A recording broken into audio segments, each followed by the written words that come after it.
मैं अपने मोहतरम व्यूअर से बारहा ये अर्ज़ कर चुका हूँ कि मैं कोई रवायती यूट्यूबर नहीं हूँ।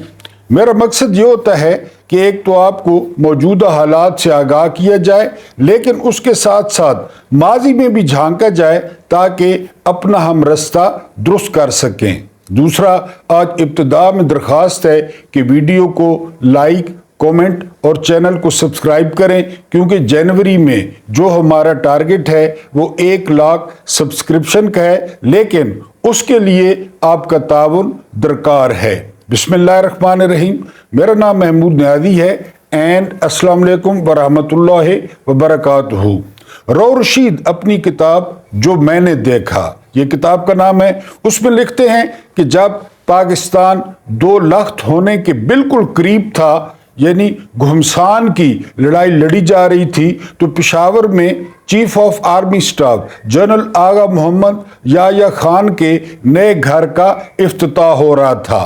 और उस इफ्तिताह की खास बात यह थी कि एक स्विमिंग पूल के सामने पार्टी हो रही थी और स्विमिंग पूल के किनारे पर बिकनी पहने एक गोरी बैठी थी और हमारे जर्नैल बार बार उसको उठाकर स्विमिंग पूल में फेंकते और साथ ही जो है वो खुद भी कूद जाते।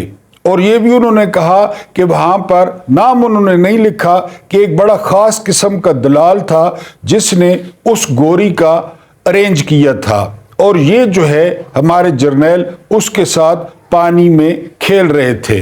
आज जो हमारा टॉपिक है वो ये किसान है मशरकी पाकिस्तान नव बांग्लादेश। उसमें जो कुछ मेन किरदार थे, यानी जिन्होंने किरदार अदा किया, जिनका बड़ा किरदार था, उनका आज हम थोड़ा सा पोस्टमार्टम करेंगे। और सबसे पहला नाम उसमें है one and only commander in chief general Yahya Khan. और आपको बताते चलूं कि उस वक्त Yahya Khan commander in chief थे, उस वक्त याह्या खान वजीर दिफा थे, उस वक्त याह्या खान सदर थे, उस वक्त याह्या खान वजीर खारजा थे।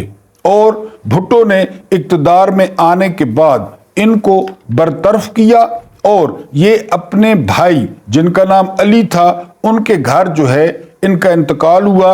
लेकिन ये बात भी दुरुस्त है कि इनको पूरे फौजी एजाज के साथ हस्बे मामूल दफनाया गया और इनकी नज़रबंदी ख़त्म की थी जनरल मोहम्मद ज़ियाउल हक ने।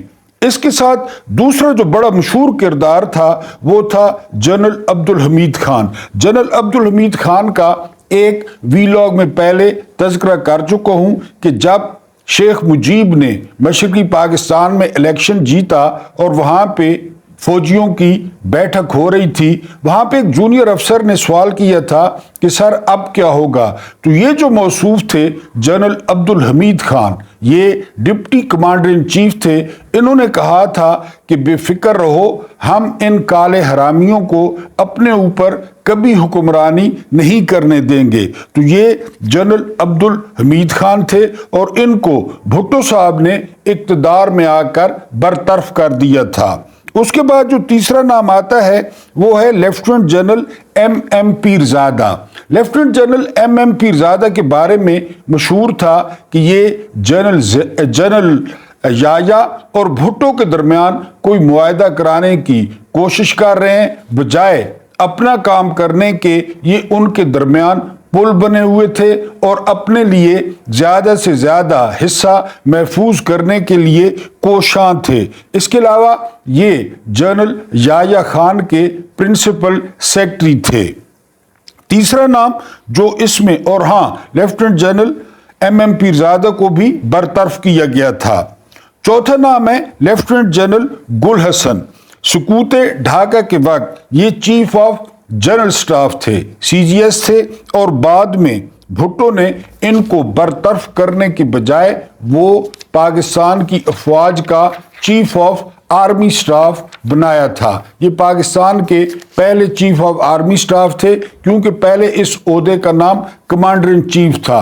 اور دوسری بات آپ کو یہ بتاتے چلوں کہ یہاں خالصتاً پاکستان کے لیے کچھ نہیں ہو رہا تھا، یہاں پر بھی لے دے ہو رہی تھی، جس طرح گل حسن کو چیف بنا دیا گیا۔ اور یہ جو سارا کچھ آپ کے سامنے عرض کر رہا ہوں، یہ حمود الرحمان کمیشن کی رپورٹ کے مطابق ہے۔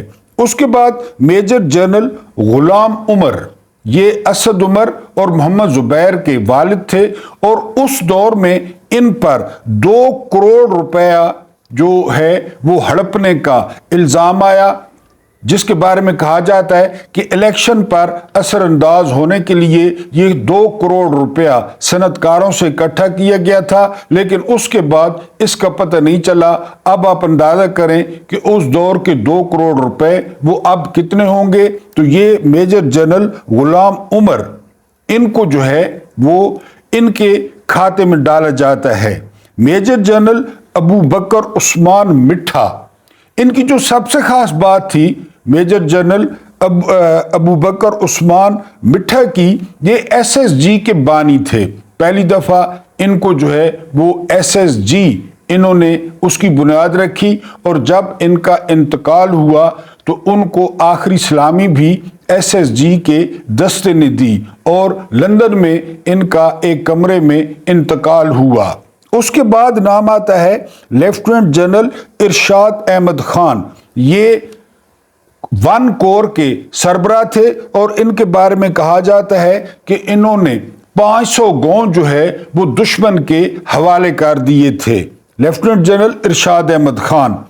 اس کے بعد نمبر ہے جی، جو نام ہے میجر جنرل عابد علی زاہد۔ عابد علی زاہد کے بارے میں کہا جاتا ہے میجر جنرل کے کہ انہوں نے بغیر مزاحمت کے 98 گاؤں وہ جو ہے دشمن کے حوالے کیے تھے، اور ہیڈ مرالہ سے کچھ گز کے فاصلے پر دشمن کی فوج پہنچ گئی تھی۔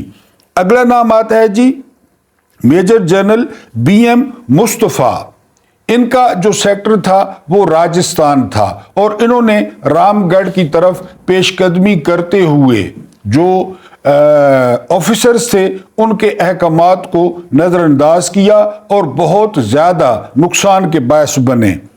اس کے بعد ہیں جی لیفٹیننٹ جنرل امیر عبداللہ خان نیازی، سب سے ڈیکوریٹڈ جو سولجر تھے وہ AA خان نیازی تھے۔ دوسری جنگ عظیم میں برما کے محاذ پر جس طرح یہ لڑے تو ان کو وہاں پہ جو ہے وہ ملٹری کراس یہ ملا، ان کو تمغہ ملا، اور اس کے علاوہ ان کو ٹائیگر نیازی کا خطاب ملا، لیکن بنگلہ دیش میں یا مشرقی پاکستان میں ان پر اخلاقی بے راہ روی کے بہت زیادہ الزام لگے۔ ان پر ایک اور بہت مشہور الزام لگا کہ یہ مشرقی پاکستان سے پان کی سمگلنگ کرتے ہیں۔ ایک اور چیز ان کے ساتھ منسوب ہے کہ جب میجر جنرل راجہ نے کمان حوالے کی مشرقی پاکستان کی، تو جنرل نیازی نے کہا تھا کہ مشرقی پاکستان کی کمان تو میرے حوالے کر دی ہے، تم اپنی کھیلوں کی کمان یا داشتاؤں کی کمان میرے حوالے کب کرو گے؟ اس کے بعد انہوں نے سیاسی پارٹی بھی بنائی تھی، ان سے تمام تمغے واپس لے لیے گئے تھے، ان کو برطرف کیا گیا تھا، اور یہ پاکستان قومی اتحاد میں بھٹو کے خلاف تقریریں بھی کرتے تھے۔ اس کے بعد اور ایک اور ان کے بارے میں بڑا مشہور جو ہے وہ فقرہ تھا، وہ ناظرین کی معلومات میں اضافہ کرتا چلوں۔ جب ان کو مشرقی پاکستان میں کہا گیا کہ راشن کی کمی ہے، تو انہوں نے کہا تھا کہ راشن کی کیوں کمی ہے؟ کیا یہاں پہ گائیں اور بکریاں ختم ہو گئی ہیں؟ ہم تو برما میں اسی طرح کرتے تھے کہ جو گائے اور بکری ہمیں نظر آتی تھی تو وہ تو ہماری ہوتی تھی، لہذا اپنی سرزمین پر بھی انہوں نے برما والا حکم جاری کیا۔ میجر جنرل محمد جمشید، میجر جنرل محمد جمشید کے ذمہ ڈھاکے کا دفاع تھا، اور ان کے بارے میں اب آپ الزام سنیں کہ ڈھاکہ کے نیشنل بینک سے 1 کروڑ اور 35 لاکھ روپے انہوں نے لوٹے، وہ بھی اس دور میں۔ اس کے بعد ہیں میجر جنرل رحیم خان، یہ جو ہے وہ کمیلا سیکٹر کے انچارج تھے، اور ان کے بارے میں بڑی فنی جو ہے وہ بات حمود الرحمان کمیشن میں پیش ہوئی، وہ یہ کہ یہ اپنے طور پر انہوں نے ہیلی کاپٹر کا ارینج کیا اور یہ برما بھاگ گئے تھے۔ اس کے بعد نام آتا ہے ब्रिगेडियर बाकिर सिद्दीकी। ब्रिगेडियर बाकिर सिद्दीकी जब कैद हुए, आप यहाँ से अंदाज़ा करें, भारत के कैदी बने, इनके इतने ज़्यादा ताल्लुकात थे भारतीय अफसरों के साथ कि ये कैद से निकलकर बाहर शॉपिंग करने के लिए चले जाते और भारतीय अफसरों के साथ, जो इनके आका थे, उनके साथ दावतें उड़ाते। उसके बाद अगला जो है ब्रिगेडियर मोहम्मद हयात। ब्रिगेडियर मोहम्मद हयात के जिम्मे जैसूर सेक्टर था और इनके बारे में कमीशन में कहा गया कि ये अपने जवानों को खुदा के सुपुर्द करके या छोड़कर वो भाग निकले थे। उसके बाद है ब्रिगेडियर मोहम्मद असलम न्याजी। लक्ष्म का इलाका इनके जिम्मे था न्याजी साहब के, और ये अपने 125 जख्मी और बीमार नौजवानों को छोड़कर गायब हो गए थे। ये भी हमीदुर्रहमान कमीशन रिपोर्ट है। उसके बाद है ब्रिगेडियर अब्दुल कादिर खान। इन साहब के बारे में मशहूर है कि ये उस वक्त फौज में अपनी मूंछों की वजह से मशहूर थे। और एक और इंतहाई मुज़ायका खेज बात कि जब इंडियन फौज पैराशूट्स के जरिए वो ढाका में और मशरकी पाकिस्तान में उतर रही थी, तो इन साहब ने समझा कि हमारे चीनी दोस्त हमारी मदद को आ गए हैं और बेड़ा गर्क कर दिया। उसके बाद है मेजर जनरल नजर हुसैन शाह। मेजर जनरल नजर हुसैन शाह खाने के और चटपटी चीजों के इतने शौकीन थे कि कमीशन में रिपोर्ट किया गया कि जब ये गिरफ्तार हुए, जब इनको इंडियन आर्मी ने गिरफ्तार किया, तो उस वक्त भी मौसूफ वो चटपटी चीजें खा रहे थे। उसके बाद है मेजर जनरल रौ फरमान अली, और इनका जो काम था वो था सियासी जोड़ तोड़। ये सियासी जोड़ तोड़ के माहिर थे, ढाका में भी यही काम करते थे, डायरी बहुत शौक से लिखते थे। और हमीदुर्रहमान कमीशन में इनकी जो डायरी पेश हुई थी, तो उस डायरी में लिखा हुआ था कि मशरकी पाकिस्तान के सब्ज बाग को सुर्ख करना होगा। तो ये रौ फरमान अली जो है वो, और सबसे भयानक जो इन पे इल्ज़ाम था जिसको इन्होंने नहीं माना, वो ये कि जो पाकिस्तानी फौज के ज़ेर निगरानी 200 बंगाली दानिश्वर और इसातिज़ा थे, उनका कत्लेआम किया गया था। इन पर इल्ज़ाम था कि वो इनकी कमान में थे, इनकी पनाह में थे, लेकिन उनको बेदर्दी से कत्ल कर दिया गया और उसके in charge major general Rao Farman Ali थे। उसके बाद है lieutenant general Tikka Khan. Lieutenant general Tikka Khan को chief of army staff Bhutto साहब ने बनाया था, और इनका जो फिक्रा सबसे बड़ा मशहूर था उस वक्त बंगाल में, वो ये था कि I want Bengal not Bengalis, kill them bastards, हमें सिर्फ जमीन चाहिए।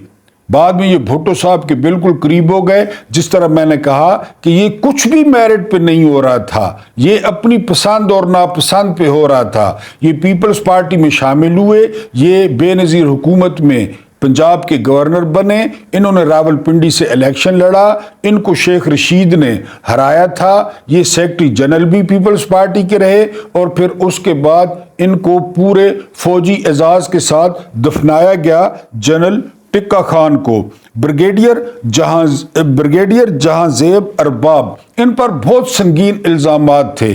कमीशन में इन पे इल्ज़ाम लगा कि ये ढाका में और मशरकी पाकिस्तान में लूट मार की निगरानी करते थे और अपना हिस्सा वसूल करते थे।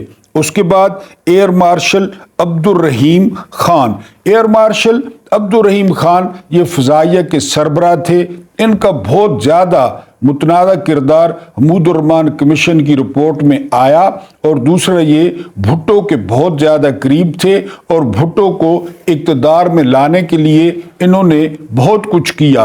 अपने हल्फ के खिलाफ, अपने यूनिफॉर्म के खिलाफ ये भुट्टो को सपोर्ट करते रहे। उसके बाद major general Akbar Khan. Major general Akbar Khan ये DGISI थे, और इन पर सबसे बड़ा जो इल्ज़ाम था वो ये कि इन्होंने इलेक्शन पर असर अंदाज होने की बहुत ज़्यादा कोशिश की और सियासी जोड़ तोड़ में हिस्सा लिया, और अपनी ड्यूटी से इन्होंने रूगर्दानी की। इसके बाद नाम आता है admiral SM Ahsan. SM Ahsan ये पाक बहरिया के मेमारों के तौर पे इनका नाम लिया जाता है। पोर्ट कासिम की बुनियाद भी इन्होंने रखी थी और इनको वकील समझा जाता था पाकिस्तान का, मशरकी पाकिस्तान में। और इन पर ये जो रावलपिंडी वाले थे वो इनको बंगालियों को टट्टू और बंगालियों के हाथों बिकने वाला वो जो है इनको कहा जाता था SM एहसन को। लेकिन अगर आप देखते हैं कि ये जो आपको मैंने नाम बताए, इसके अलावा राशिद मिन्हास का नाम भी था, लांस नायक मोहम्मद महफूज का नाम भी था, नायक सवार हुसैन का नाम भी था, जिनके न सिर्फ अपने लोग बल्कि दुश्मन भी कदर की निगाह से देखते थे। लेकिन ये एक बहुत बड़ी गेम थी जो ऊपर ऊपर खेली जा रही थी और उस कमीशन की रिपोर्ट में भी जो है वो मेरिट पर फैसले नहीं किए गए बल्कि ज़ाती पसंद और नापसंद के तौर पर फैसले किए गए। ये वीडियो लाजमी देखें, बल्कि नौजवान नस्ल को दिखाएं और इन किरदारों के जो है उनको नाम याद कराएं।